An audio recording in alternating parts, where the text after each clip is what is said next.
Muy buenas tardes, hermanos. Que el Señor les bendiga. Los hermanos, que son unos cuantos que han estado esta mañana, parten con ventaja, porque ya escucharon el mensaje y escucharon algunas preguntas. Entonces les voy a pedir que no hagan chivatazo al de al lado cuando haga las preguntas y que apruebe cada uno el examen por su cuenta. Es broma. Bueno, como es la primera vez, para los que no estuvieron esta mañana, es la primera vez que comparto la palabra en la iglesia, te explico que cuando predico en la iglesia suelo hacer 2 o 3 preguntas y estas 2 o 3 preguntas no tienen una intención oculta, ni es una prueba de conocimiento, ni es una prueba de cuánto sabes, sino que estas 2 o 3 preguntas solo tienen una intención y una motivación, y es que tanto aquellos que la saben o creen que la saben la respuesta con seguridad, o aquellos que tienen dudas, creen saberla pero no están seguros, tanto unos como otros van a estar clavados al mensaje porque las preguntas están relacionadas directamente con el mensaje que voy a predicar. Entonces, les voy a hacer la primera pregunta. ¿Has escuchado hablar alguna vez o has escuchado la palabra kintsugi? Sí, de alguno que estuvo esta mañana me está diciendo, sí, lo he escuchado. De los demás, levanta la mano. Si no estuviste esta mañana y has escuchado esa palabra alguna vez, levanta la mano para ver. Ok, en principio nadie ha escuchado esa palabra nunca, la palabra kintsugi. Acuérdate de esta palabra porque se te va a quedar en el corazón. La segunda pregunta que te voy a hacer es, mira, hace unos días, hace unas semanas, me hice una herida en este dedo. Y no sé si los de atrás la pueden ver bien, pero aquí hay una pequeña herida.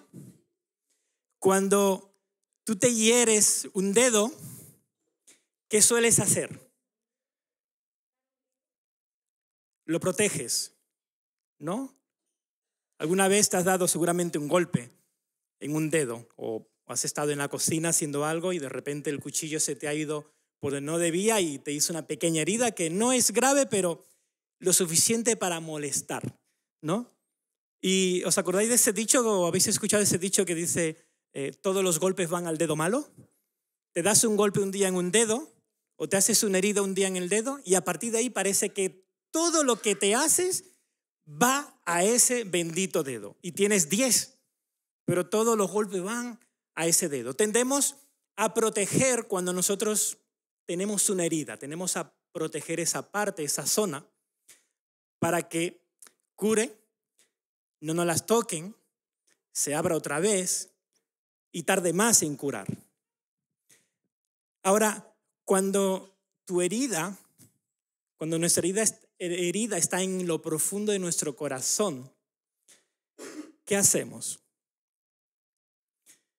Tendemos también a protegerla, pero cuando esas heridas son a causa de cosas que nos producen vergüenza, por errores, malas decisiones, por pecados, por decisiones de otros, de terceros, por cosas que nos avergüenzan, por cosas que nos producen miedo de si alguien conoce esta herida, me va a rechazar, miedo a perder a alguien o perder algo como tu reputación, tu honor, una honorabilidad, etc.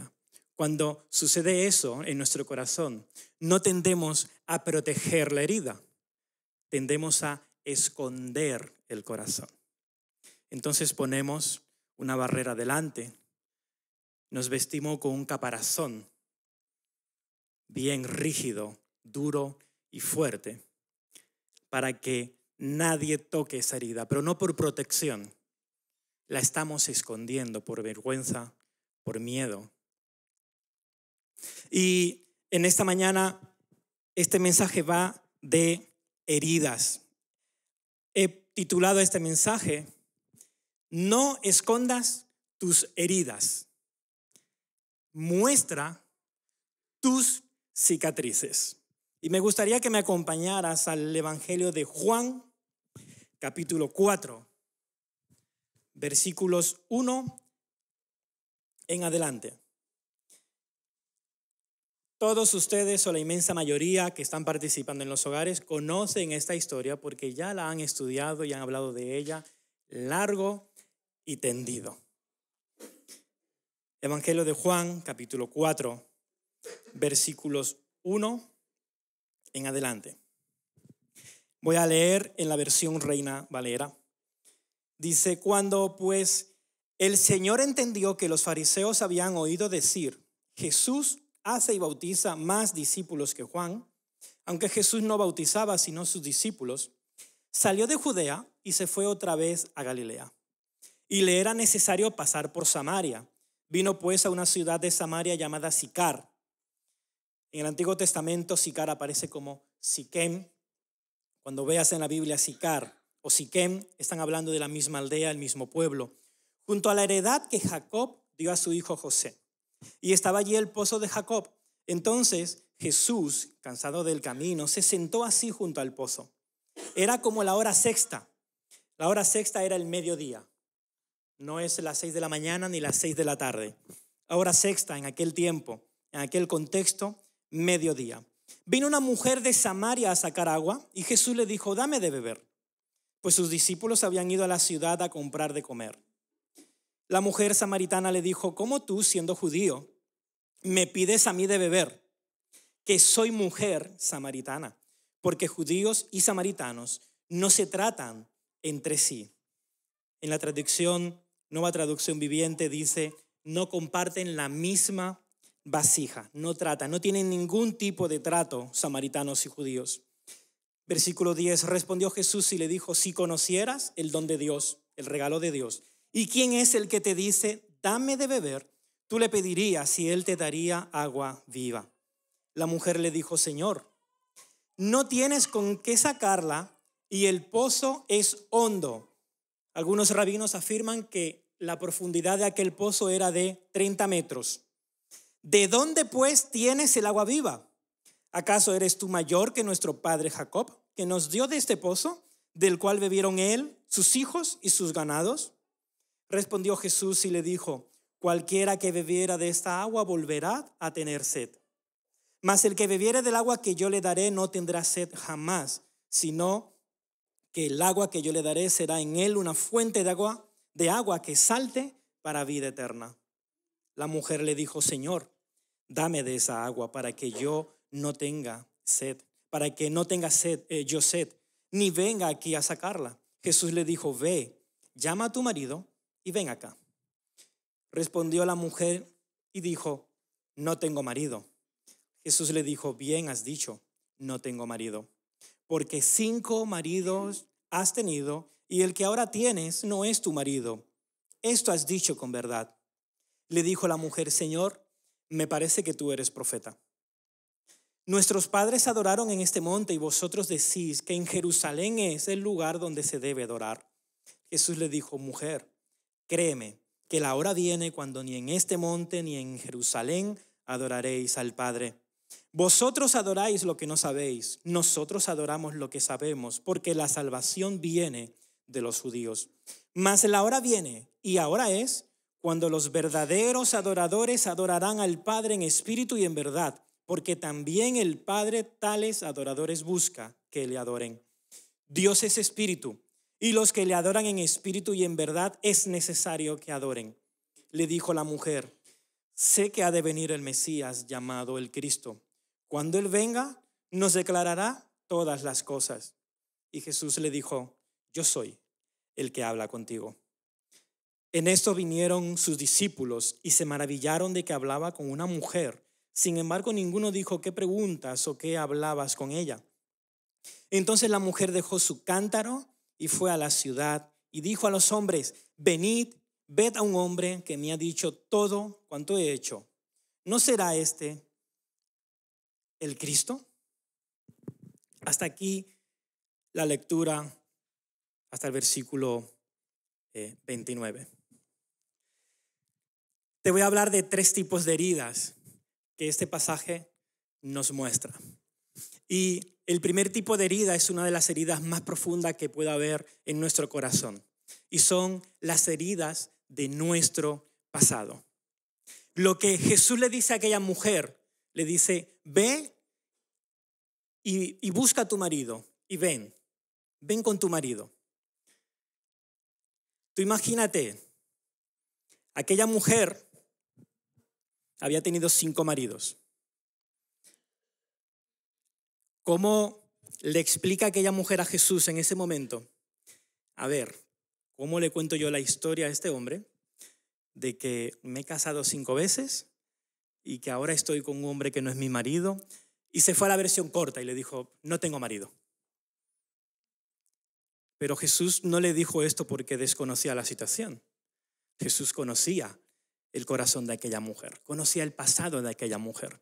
Lo que Jesús de una manera suave y tierna le está diciendo, ve y busca a tu marido. Y luego le responde, bien has dicho, no tengo marido, porque has tenido 5 y el que ahora tienes no es tu marido. Se lo dice de una manera suave y tierna, pero te lo voy a dar desde otro ángulo, desde otra perspectiva. Lo que Jesús le está diciendo a aquella mujer es, tú te casaste una vez, te divorciaste una vez. Tú te casaste la segunda y te divorciaste la segunda vez. Tú te casaste la tercera vez y te divorciaste la tercera vez. Te casaste la 4ª vez. ¿Alguno de aquí conoce a alguien que se haya casado 4 veces? Y te divorciaste la 4ª vez. Tú te casaste la 5ª vez y te divorciaste por 5ª vez. Tenía el récord Guinness de los divorcios. Y le dice, y ahora estás en adulterio. Este es el otro ángulo de lo que Jesús le dijo. Ve y busca a tu marido. Bien has dicho, has tenido 5 y el que ahora tienes no es tu marido. Te divorciaste 5 veces y ahora vives en adulterio. Es curioso que Juan, el apóstol Juan, que no es el más detallista de los escritores del Nuevo Testamento, le dedica nada más y nada menos que 8 versículos al contexto de este encuentro entre Jesús y la mujer samaritana. Y no es un hecho menor que dijera hora sexta, mediodía, no las 6 de la tarde, no las 6 de la mañana, mediodía. Vosotros los que estuvisteis aquí el verano pasado en Talavera de la Reina, al mediodía, ¿quién estaba en la calle? Nadie. No había nadie en la calle. El sol, el calor abrasador, te metía en la casa, quisieras o no quisieras. Pues aquella mujer elegía exactamente esa hora para ir a buscar agua. No iba con el resto de las mujeres por la mañana, no iba con el resto de las mujeres por la tarde. Tú te puedes imaginar por un momento el tamaño y las dimensiones de la mochila que aquella mujer llevaba en su espalda con su primer divorcio, su segundo divorcio, con su tercer divorcio, su 4º divorcio. Ir a encontrarse al pozo con otras mujeres, con matrimonios prósperos, matrimonios felices quizás, sacándole el tema, bueno, ¿cuándo te vas a casar otra vez? A lo mejor, ¿no? Porque para esas cosas somos bien curiosos, bien cookies, ¿no? ¿Te puedes imaginar las dimensiones de esa mochila que aquella mujer cargaba? 5 maridos has tenido y el que ahora tienes no es tu marido. Y además estás en adulterio. Las heridas más profundas de nuestro corazón son a causa de nuestro pasado, especialmente nuestro pecado, nuestros errores, nuestras malas decisiones. Aquello que a veces pensamos que fue, que pudo ser, pero no fue. Y vuelve una vez, y otra vez, y otra vez, y otra vez. Aquella mujer se iba en la solana del mediodía, sola, dejaba a su pueblo allí. Ella se iba cuando a lo mejor había algún niño por la ventana mirando. Mira la loca esa allí, con el sol que hace. ¿A dónde va? ¿A dónde va? Nos escondemos cuando nuestro corazón está herido a causa de nuestro pasado.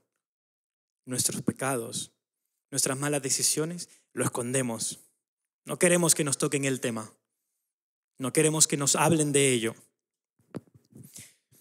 La segunda causa de heridas, versículo 9, dice, la mujer samaritana le dijo, ¿cómo tú, siendo judío, me pides a mí de beber, que soy mujer samaritana? Porque judíos y samaritanos no se tratan entre sí. Cristianos hiriendo y rechazando a cristianos. Cristianos hiriendo y rechazando a cristianos. ¿Sabes que hay iglesias llenas de hermanos en Cristo heridos por hermanos en Cristo? No solamente los judíos rechazaban a los samaritanos también rechazaban a los judíos. Si tú me acompañas un momento a Lucas, capítulo 9, del versículo 51 al 56, Jesús iba a Jerusalén y quería pasar por Samaria, quería hacer una parada en Samaria y manda a dos de sus discípulos a prepararle un lugar en Samaria para él quedarse. Y los samaritanos le dijeron, tú vas a Jerusalén, tú aquí no te quedas. Y los dos discípulos le dijeron a Jesús, Señor, ¿que te han rechazado? Oramos a Dios el Padre y que descienda fuego del cielo y los consuma. Y a partir de ahí Santiago y Juan se llamaban los hijos del trueno, ¿no? Cristianos rechazando a cristianos. El rechazo era mutuo. Y sabes, cuando tú y yo herimos a alguien o rechazamos a alguien o tenemos heridas por alguien, tú y yo tenemos muchas razones para continuar en esa misma situación. Y los judíos tenían razones. Ellos creían que tenían razones para tener excluidos a los samaritanos. Te voy a poner algunos ejemplos. Dijimos que Sicar y Siquén era lo mismo, en el mismo pueblo. En Siquén fue donde violaron a una de las hijas de Jacob y Lea. Génesis 34, versículos 1 al 3. En Siquén fue donde reinaba Abimelec. Abimelec era ese rey donde Abraham, por miedo, le dijo, Sara es mi hermana. Y en ningún momento le dijo, es mi esposa. Tenía miedo. Jeroboam, el rey Jeroboam, que era fue uno de los reyes que más indujo al pecado al pueblo. Fue uno de los reyes que construyó 2 altares, uno al sur y otro al norte de Israel, para que el pueblo no tuviera que ir a Jerusalén a adorar a Dios, sino que fueran a adorar allí al extremo sur y al extremo norte. Fue uno de los reyes que más indujo al pecado al pueblo. Pues Jeroboam, su casa real, estaba establecida en Siquén. Así que los judíos tenían muchas razones para rechazar a los samaritanos. Y tú y yo posiblemente tengamos muchas razones para rechazar a aquellos que nos han herido. Y si estás herido, tienes muchas razones para excluir a esos que te hirieron. Pero solo son excusas. A Jesús le dio igual que aquella persona fuera mujer. Un judío en aquel tiempo podía llegar a tener vergüenza de hablar en público hasta con su propia esposa. Eso es lo que afirman algunos rabinos. En aquel tiempo, un judío podría llegar a tener vergüenza de hablar con su propia esposa en público. Ahora imagínate una mujer samaritana. ¿Tú te imaginas por un momento a un ruso y a un ucraniano en este momento sentados en la misma mesa compartiendo el mismo pan? ¿Te imaginas eso? ¿Te imaginas a un miembro de Hamás y a un israelita de hoy sentados en la misma mesa compartiendo el mismo pan? te lo voy a traer aquí a Talavera. Aquí en Talavera hay hermanos en Cristo que no se pueden ver la cara por heridas del pasado. Hay hermanos en Cristo aquí en Talavera, no en Madrid, en Latinoamérica, allí en Judá, no, aquí en Talavera, entre nosotros, hermanos que no se pueden ver la cara. Que si un día les toca ir al mismo pozo a buscar agua, o terminan a tortas, o se mueren de sed porque no iban a compartir la misma vasija. Y eso ocurre hoy aquí, 30 de marzo del año 2025 en Talavera de la Reina. Heridas de cristianos hacia otros cristianos. Unos piensan que son los mejorcitos, el otro dice que no, que el mejorcito es él, el mejorcito es ella. Y así andamos con muchos cristianos heridos dentro de la iglesia. Hace poco, yo siempre cuento que me gustan las redes sociales para evangelizar. No las utilizo para temas personales míos, las utilizo para evangelizar. Y de vez en cuando veo alguna publicación. Y, ¿sabes? Hay algunos temas que son siempre bien controvertidos en las iglesias. Cuando se habla de música, es un tema controvertido. Cuando se habla de tatuajes, es un tema controvertido. Cuando se habla del pastorado de la mujer o del hombre, es un tema controvertido. Hay ciertos temas que hoy son controvertidos en la iglesia. Y cuando hablan de alguno de esos temas, a veces veo los comentarios. Y el otro día me pasó algo muy curioso. Había un chico, ustedes recuerdan esta historia de un oficial romano que envía a unos amigos para que le digan a Jesús, mira, tengo uno de mis siervos, al cual yo estimo mucho, está enfermo. Ven a sanarlo. Y le dice, pero no vengas a mi casa. No vengas a mi casa. Yo no soy digno de que tú vengas a mi casa. Pero yo soy un oficial romano. Yo sé lo que es estar en autoridad y bajo autoridad. Yo le digo a un soldado, ve, y él viene. Y él va. Le digo, ven, y viene. Y yo sé que si tú dices la palabra, mi siervo va a sanar. No vengas a mi casa, yo no soy digno. Y hubo un chico joven, creo que de México, estoy hablando de algo reciente, hace unas semanas. Él compuso una canción inspirada en esta historia. Una canción muy bonita, muy fiel a lo que dice el evangelio de esa historia, pero en ritmo de bachata. Yo me metí en los comentarios. Y los primeros comentarios, ¿sabéis de quién era? De hermanos en Cristo. Deja de cantar música de Satanás.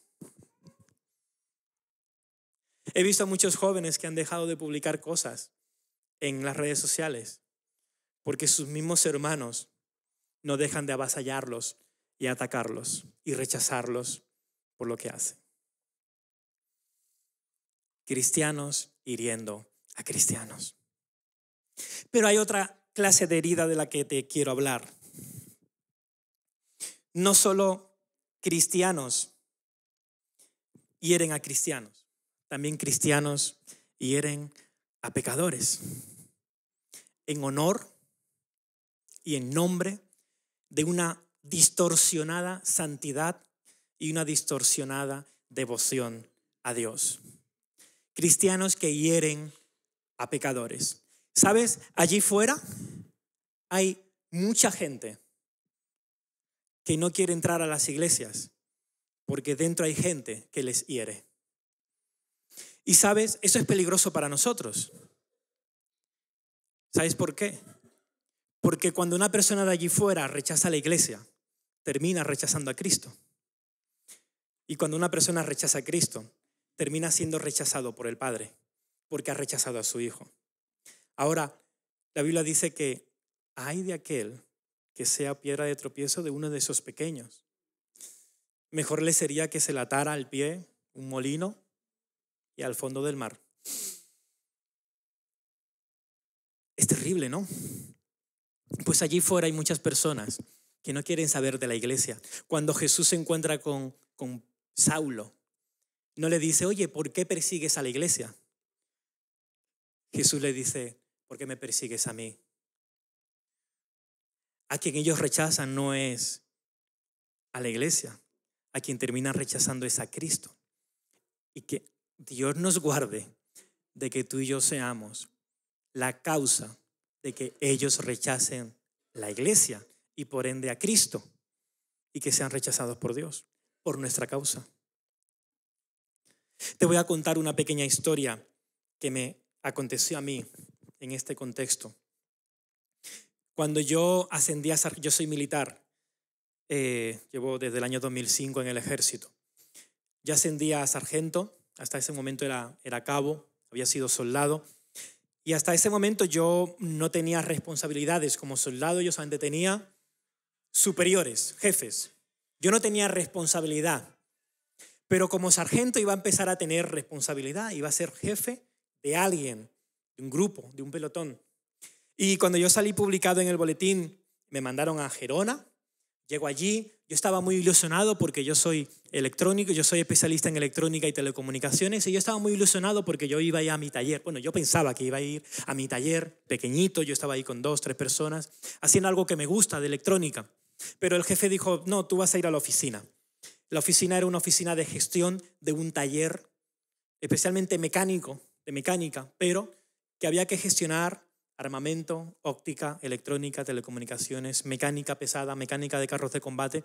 Era una gestión que a mí se me venía muy, muy grande porque yo nunca había hecho eso.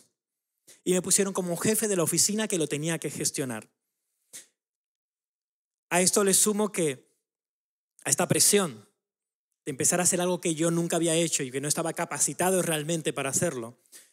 Yo en ese momento estaba en Gerona y mi esposa estaba aquí en Talavera, porque mi esposa fue a vivir conmigo unos 6, casi 8 meses después de que yo estaba allí. Así que yo estaba solo, sin mi familia, sin mi mayor apoyo, que es mi esposa.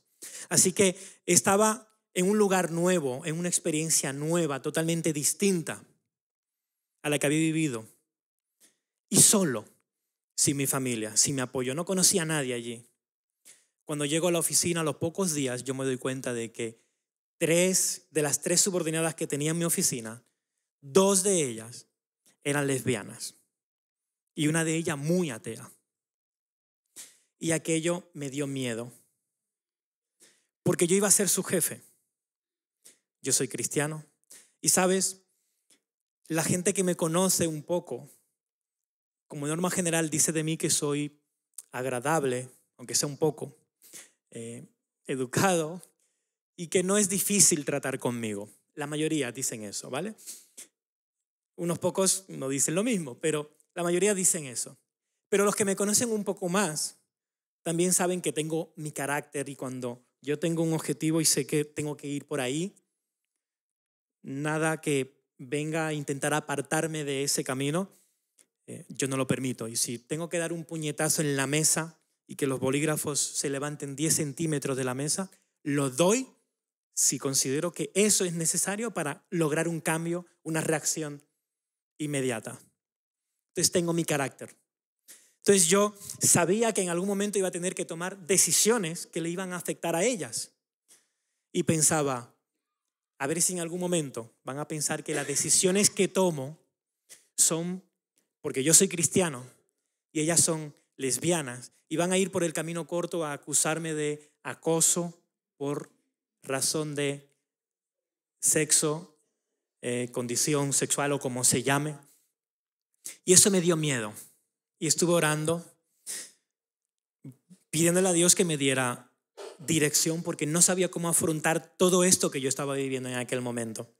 Y recuerdo una tarde, yo estaba en mi habitación, estaba orando, y me vino una palabra al corazón: ámalas. Esa fue la palabra, ámalas. La ventana siguió igual, la puerta siguió igual, mi habitación era igual de fea, no hubo ninguna luz, nada bello en el entorno que cambiara, pero en mi corazón yo entendí que Dios me estaba hablando: ámalas. Y a partir de ahí mi oración era: ok, ¿cómo muestro amor? ¿Cómo muestro amor? Y pasaron los días, las semanas. Al tercer mes, más o menos, yo entro a la oficina y había una radio en la oficina que siempre estaba encendida, y me pareció haber escuchado una voz muy conocida. me pareció que había escuchado a Alberto Motesi. Alberto Motesi es un predicador, creo que mexicano, muy conocido. Pero ese momento yo estaba concentrado en otra cosa porque tenía que hablar con ellas para dar instrucciones, para ponernos al día de las cosas que había que hacer y no le presté demasiada atención, pero en el fondo de mi subconsciente hubo algo que, la voz de Alberto Motesi sonando en la radio, me pareció, pero no le hice mucho caso. Me siento en mi mesa, me pongo a hacer mis cosas y al cabo de unos minutos vuelvo un poco a ser consciente de mi entorno. Yo estaba muy metido en mis cosas, vuelvo a ser un poco consciente de mi entorno y vuelvo a escuchar la radio otra vez. Y escucho una canción de Marcos Barrientos. Yo miro la radio y las miro a ellas y ella me estaba mirando así.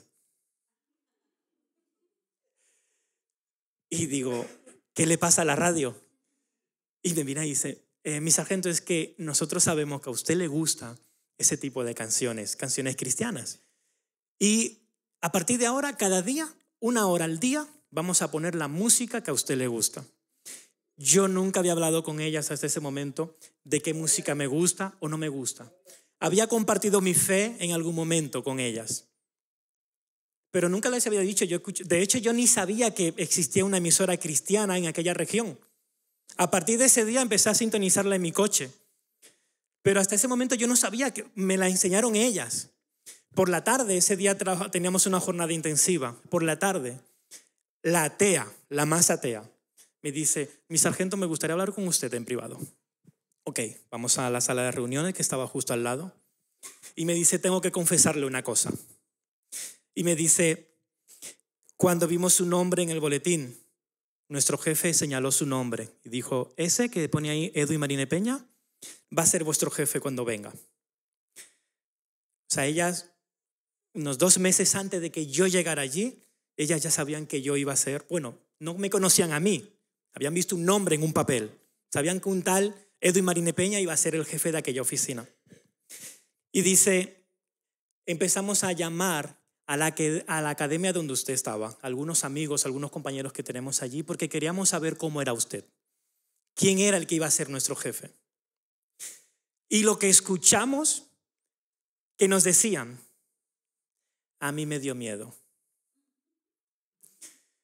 Y yo cada vez estaba más intrigado con la conversación. Me dice, me dio miedo porque ellos me decían que usted era una persona muy cristiana, que usted siempre estaba con la Biblia, que usted rezaba o oraba o no. Y me dio miedo porque en mi pasado muchos conocidos, personas cercanas a mí que son cristianas, me han herido y me han rechazado a causa de mi condición. Pero yo le doy gracias a Dios de que sea usted mi jefe, porque nos ha demostrado que realmente no es verdad que todos los cristianos van rechazando y condenando a los pecadores. O no me menciono a los pecadores, sino a las personas distintas, ¿no? Y sabe, yo no sé si en algún momento a ti te han dicho algo que te ha entristecido a la vez que te ha alegrado. ¿Alguna vez has recibido alguna noticia o alguna frase, alguna situación en la que te produce tanta alegría como tristeza a la vez? Si tú no lo sabes explicar, pues aquel momento me produjo tanta alegría como tristeza y dolor. Alegría porque vi que Dios realmente me había guardado. Cuando ella me dijo, yo tuve miedo, yo me acordé de mí mismo 3 meses antes. Yo tuve miedo. Y los dos habíamos tenido miedo por lo mismo. Curioso, ¿verdad?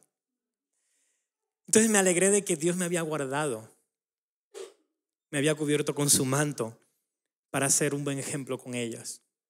Les compartí de mi fe sin problemas y sin tapujos. El pecado es pecado, punto. Y su consecuencia es su consecuencia. Ellas lo sabían. Pero Dios me permitió transmitir mi fe sin necesidad de pegar con un martillo en los dedos de nadie. Pero me entristeció de conocer esa realidad. Muchos cristianos me han rechazado. Muchos cristianos me han herido. Y así hay muchos allí fuera. Y aquí dentro hay muchos que en honor a una falsa santidad y devoción a Dios van con el martillo y el palo, pegando a unos y a otros. Los judíos tenían claro que ellos tenían la razón, tenían sus motivos. Tú seguro que también tienes tus motivos, tus razones, pero cuidado en ser piedra de tropiezo, aunque el mensaje no va de piedra de tropiezo.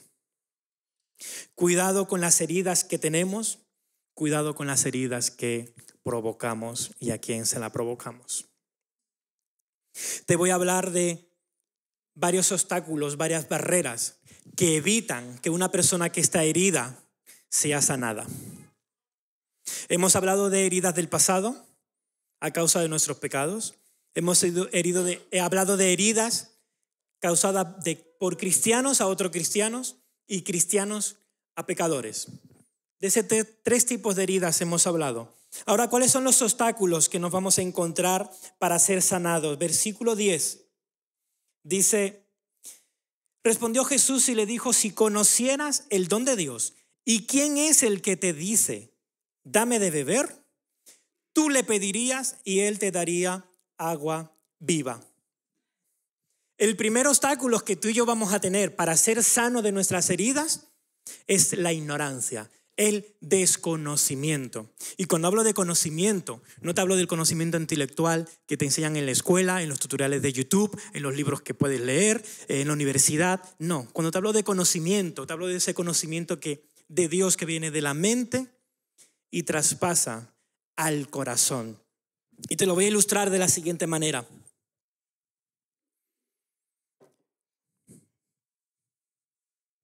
Como es la segunda vez que predico el mismo mensaje, ahora voy con ventaja. Esta mañana no me salió tan bien, creo. Este es tu intelecto. Y aquí está el poder de Dios que puede entrar en tu corazón. Ahora, tu intelecto, tú te lo puedes beber así, y es intelecto, es conocimiento. Yo sé que Dios es poderoso. Muchos lo saben. Yo sé que Dios puede sanarme. Muchos lo saben. Pero mientras la infusión, que es el poder de Dios, llegado al corazón, no entre en contacto con ese intelecto y llegue al corazón, tú puedes rodear el vaso de agua de 1000 infusiones y el agua seguirá igual de cristalina. Ahora,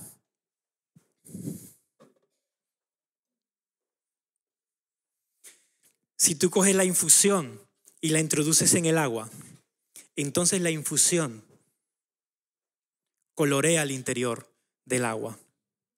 El conocimiento intelectual es el agua cristalina, nadie la ha tocado.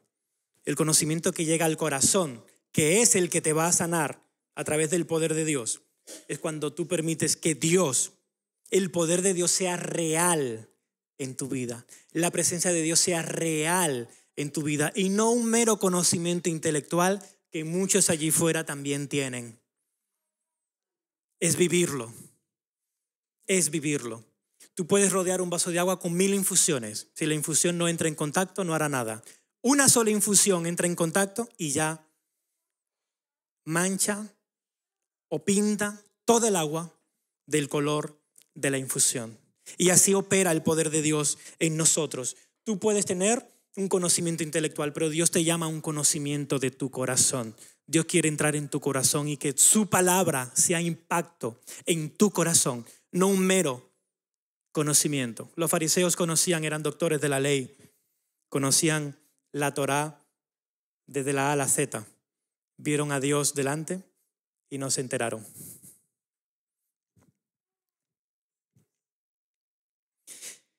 La segunda barrera que va o puede obstaculizar que nosotros seamos sanados, versículo 11, dice: la mujer le dijo: Señor, no tienes con qué sacarla y el pozo es hondo.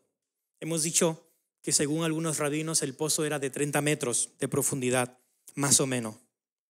¿De dónde pues tienes el agua viva?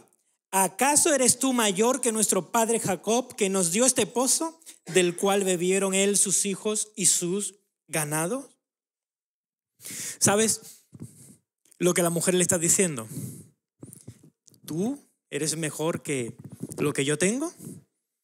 ¿Tú eres mejor que el pozo que nos dio nuestros padres? A veces tú y yo vamos con ese mensaje a Dios y preferimos la opción del mundo, la opción rápida, la opción que nos da la sociedad. Pensamos que las soluciones que nos dan los que están a nuestro alrededor es mejor que la solución que Dios nos está ofreciendo. Y es posible que alguna vez la solución que el mundo te da te guste más, pero la solución que verdaderamente necesitas es la que te da Dios. Y muchos buscan la solución en lo de fuera, pensando que Dios no ha estado atento, que Dios como que se le ha pasado algo por alto. Dios no te ha escuchado. Dios no ha estado atento a tu situación, al estado de tu corazón. No es verdad. No es verdad. Nada de ahí fuera, nadie de ahí fuera te podrá ofrecer lo mismo que Dios te ofrece, porque lo que Dios te ofrece es vida eterna, es sanidad permanente, y eso solamente Dios lo puede ofrecer y hacer en tu vida.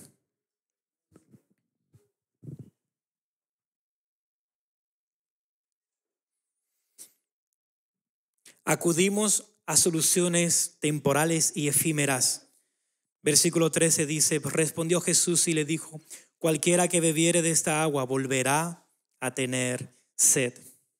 Tú puedes esconder tus heridas fingiendo plenitud y felicidad con tu trabajo, pero volverás a tener sed. Puedes esconder tus heridas y fingir paz y seguridad a través de tus posesiones y hasta con tu cuenta bancaria, pero volverás a tener sed. Puedes esconder tus heridas acudiendo al placer, al sexo fácil, a las relaciones que te dan palmaditas en la espalda y te dicen que qué bien está todo, pero volverás a tener sed. Puedes esconder tus heridas mostrando superficialmente felicidad y gozo en la familia o en tus hijos, pero mientras no permitas que Cristo inunde tu corazón, volverás a tener sed. Cualquiera que beba de este pozo volverá a tener sed. El mundo, la sociedad, solo nos ofrece soluciones efímeras y temporales. Lo que Dios nos ofrece a nosotros es eterno. Es eterno. Jesús te ofrece una sanidad permanente y eterna. Versículo 14 dice: mas el que bebiere del agua que yo le daré, no tendrá sed jamás, sino que el agua que yo le daré será en él una fuente de agua que salte para vida eterna. La mujer le dijo: Señor, dame de esa agua para que no tenga yo sed, ni venga aquí a sacarla.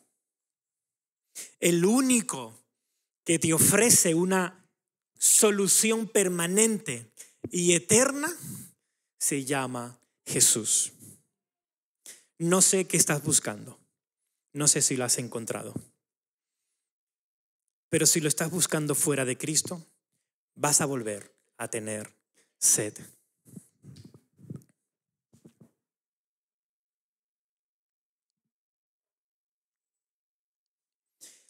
Quiero concluir el mensaje con 3 reflexiones, como hice esta mañana. Al principio del mensaje les hice una pregunta. Bueno, les hice varias, pero hubo una que no supieron contestar o que creen que no saben. ¿Se acuerdan de la palabra que mencioné al principio? Kintsugi dicen por aquí. Kintsugi. Posiblemente no lo diga bien, ¿vale? ¿Qué es el kintsugi? ¿Qué tiene que ver con este mensaje? Se dice la historia que hubo un emperador, siglo XIV, un emperador japonés, que tenía 2 tazas que para él eran de gran valor, no económico, sino un gran valor emocional. Y esas 2 tazas se le rompieron. Y él no quería tirarlas, no quería desecharlas, quería repararlas. Pon, Rodrigo, por favor, las 2 tazas. Así que, como no quería tirarlas, buscó a unos artesanos. Y les pidió que, por favor, repararan esas 2 tazas porque eran muy importantes para él. Aquellos artesanos vieron las tazas rotas y lo primero que intentaron fue disimular y esconder las grietas que tenían las tazas. Así que intentaron reparar las tazas de forma que no se notaran sus grietas de sus piezas rotas, unidas. Hicieron algún apaño con hierro, con algunas grapas, uniéndolas por dentro. Y a simple vista, por fuera, no se veía demasiado que estaban rotas. Sin embargo, cuando echabas té en las tazas, todo el té se derramaba porque las grietas no estaban perfectamente unidas. Las grietas estaban abiertas, parecían cerradas, pero estaban abiertas. Así que el emperador no le gustó esta opción y buscó a otros artesanos. Y les dijo, mira, me han hecho esta reparación, pero no puedo utilizar las tazas. Yo no quiero tirarlas. Vale mucho para mí. Y le pidió a esos artesanos encarecidamente que por favor le repararan las tazas y que él pudiera volver a utilizar esas tazas. Y los artesanos miraron las tazas rotas y a diferencia de los primeros que intentaron esconder y disimular las grietas, lo que ellos pensaron fue, bueno, en vez de esconderlas y disimularlas, vamos a resaltarlas. Entonces cogieron arcilla y mezclaron la arcilla con polvo de oro puro. Le pusieron tanto polvo de oro a la arcilla que ya no parecía arcilla, parecía oro, brillante, dorado. Y unieron, puedes poner la otra imagen, Rodrigo, y entonces unieron todas las piezas rotas y rellenaron las grietas con polvo de oro. De manera que cuando tú ves las tazas reparadas, no solo las cicatrices no están disimuladas, las grietas no están disimuladas, las grietas están resaltadas. Y además las tazas ahora valen más, porque ya no son tazas solamente de barro, sino que son tazas que contienen oro. Y entonces él podía volver a tomar su té en sus tazas reparadas y veía las grietas, las cicatrices de esas tazas. ¿Sabes? El Espíritu Santo es ese polvo de oro que puede entrar en tu corazón y cerrar, unir esas grietas que pueda haber, esas heridas que pueda haber. De manera que no solamente tus heridas no van a estar ocultas y escondidas, sino que van a estar resaltadas, pero llenas de Dios. Aquella mujer eligió una hora en la que no iba a haber nadie en el pozo. Nadie sale con la solana del mediodía a buscar agua, solo un loco o ella que tenía mucho de qué ocultarse. Y aquella mujer que iba hacia el pozo sola, caminando, en la Nueva Traducción Viviente, dice que después de esa conversación con el Cristo, dice que aquella mujer dejó su cántaro y salió corriendo. Volvió a buscar a las mismas personas de las que antes se ocultaba y se escondía. Fue a buscar y a ver a las mismas personas que antes no quería ver. Y le dijo, mirar mis cicatrices. Allí hay un hombre en aquel pozo que conoce todo mi pasado. Me lo ha dicho todo. Aquella mujer que ocultaba parte de su vida fue a mostrar todas sus cicatrices. ¿Sabes? Tú le puedes ocultar al que está a tu lado tus heridas. Le puedes ocultar a la persona que está delante de ti tus heridas, las heridas de tu corazón. Pero cuando Jesús de Nazaret entra en escena, no hay cómo ocultar nada. Él lo sabe. Ahora la cuestión es si tú lo quieres reconocer. Jesús le dijo, si tú supieras el regalo de Dios para ti y si tú supieras quién es el que te habla, tú le pedirías. Tú le pedirías. Si tú reconoces que hoy tú estás herido, hay heridas en tu corazón, Dios quiere sanarlas.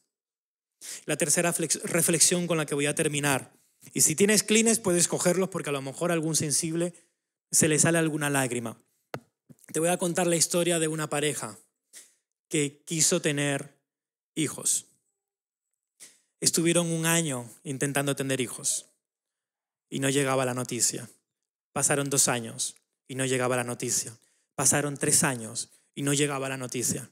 Así que pensaron, puede que haya algún problema. Se pusieron en manos de los médicos. Después de 1 año de médicos, consiguieron tener un embarazo y le dan la gran noticia, estás embarazada.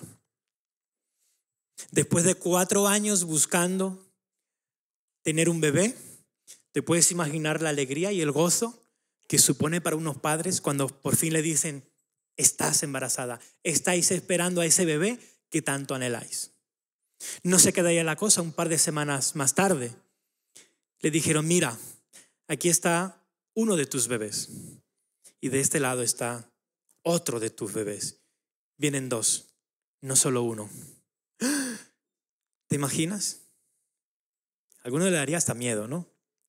Y vienen 2 en vez de 1, uf. Pero aquellos padres estaban felices de aquella noticia. Estaban radiantes. 4 años buscando un bebé y le vienen 2 del tirón. A las 20 semanas la cosa se empieza a torcer un poco. Y en una consulta rutinaria le dicen, mira, uno de vuestros bebés parece que hay algún problema. Tenemos que hacer algunas pruebas más para confirmar o descartar. Hablo de las 20 semanas de gestación. Las mujeres que han estado recientemente embarazadas saben lo que son 20 semanas de gestación. A las 21 semanas, una semana más tarde, se confirman los peores pronósticos para aquellos padres. Los médicos le dijeron, uno de vuestros bebés va a morir. No hay solución, no hay remedio, no hay cura, no hay una salida. Uno de vuestros bebés va a morir. ¿Te imaginas cómo de fría tiene que estar el agua de ese jarro cuando aquellos padres le dicen va a morir y no hay salida? Lo peor no era eso, si ya no es bastante. Lo peor es que si ese bebé moría antes de la 28 semana de gestación, podría provocar la muerte prematura del otro bebé. Así que la muerte amenazaba por 2.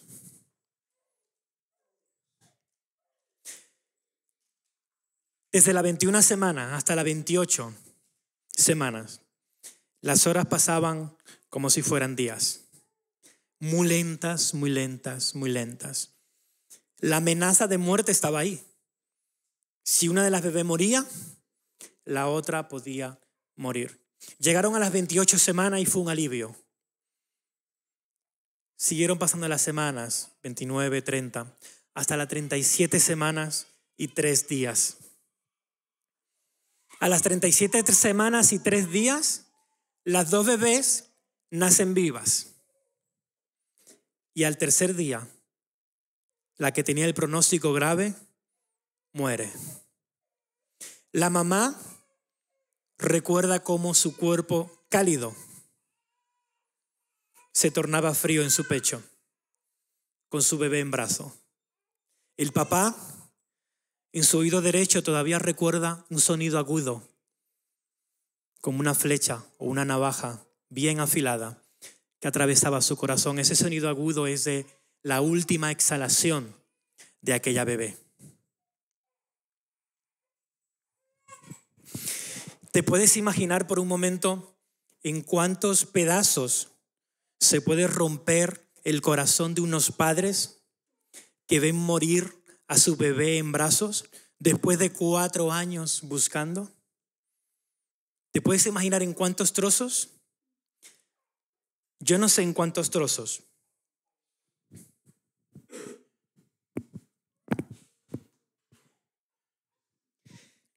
Pero en esta pequeña urna que parece un adorno de corazón, están los restos de esa bebé de 3 días.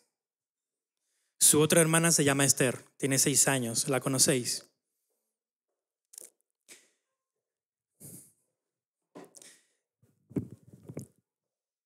No importa cómo de grande y profundas pueden llegar a ser tus heridas. No importa cómo de grande pueden ser las grietas que han roto tu corazón. No hay una herida tan profunda, que Dios no pueda llenar con su Espíritu Santo. Y al igual que dije esta mañana, yo no soy profeta, pero yo sé que Jesús de Nazaret ha venido al pozo de Getsemaní porque quiere sanar corazones heridos. Pero Él quiere exponer tus heridas, no para avergonzarte, no para condenarte. No importa que tus heridas sean por tu pasado, por tus malas decisiones, por decisiones de terceros, por tu pecado. No importa que tengas tú la razón o no la tengas. Si tienes una herida, Dios quiere y puede sanarla. La pregunta que te hago es si tú quieres ser sano. Y si tú puedes reconocer en esta mañana que solo Él te puede dar una sanidad completa, permanente y eterna. Yo he orado por este mensaje y le he pedido a Dios y tengo la esperanza de que es así, de que a medida que tú has escuchado el mensaje han venido a tu mente, a tu corazón, recuerdos, palabras, situaciones, circunstancias que han producido heridas en tu corazón. Si esto es así, puedes estar seguro que el Espíritu Santo está allí. A veces escondemos nuestras heridas hasta tan abajo y le ponemos tantas cosas encima que a veces parece que hasta como que no están las heridas. Y de repente alguien viene, dice una palabra, una frase. Escuchamos una canción, la escena de una película, algo en el parque, en la calle, que nos recuerda esa herida que tenemos y que hemos intentado esconder durante mucho tiempo. Pero con Jesús de Nazaret no vale. Si Él descubre tus heridas en esta mañana, si las ha descubierto, no es para que las esconda. Él quiere convertirlas, transformarlas en cicatrices. Ponte de pie.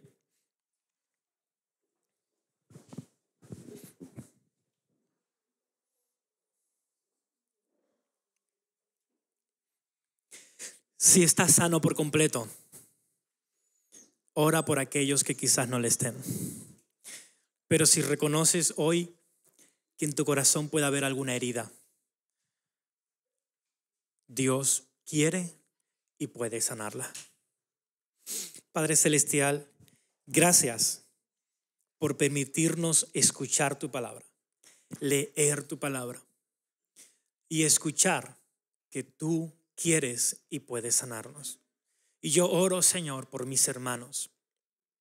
Si hay una persona aquí, Señor, que tú conoces, yo no lo sé, pero si hay alguien aquí, Señor, que reconoce en su corazón que está herido, reconoce en su corazón que ha sido a causa de decisiones, circunstancias, situaciones complicadas, su corazón ha sido herido. Quizás heridas causadas por otros hermanos, por seres queridos, por el pecado, por el pasado. No importa qué clase de herida, yo sé que tú la puedes sanar. Señor, ven y entra en nuestro corazón y llénanos con tu Espíritu Santo. Señor, y que cada grieta, cada herida que hay en nuestro corazón roto, se convierta en una cicatriz resaltada por tu presencia, resaltada por tu Espíritu Santo. Que ya no tengamos miedo y queramos ocultar nuestras heridas y podamos mostrar nuestras cicatrices a otros para que ellos también conozcan que tú puedes sanar. Padre, gracias por este tiempo y gracias por aquellas personas a las que has tocado su corazón y que puedan irse con una palabra a sus casas, reflexionar y buscarte para que tú les sane por completo y que puedan salir en esta tarde, Señor, de esta iglesia. Aquellos que han venido con heridas escondidas puedan salir de la iglesia mostrando gozosos y felices las cicatrices, porque tú has convertido sus heridas en cicatrices con tu Espíritu Santo. Señor, gracias en el nombre de Jesús. Amén y amén.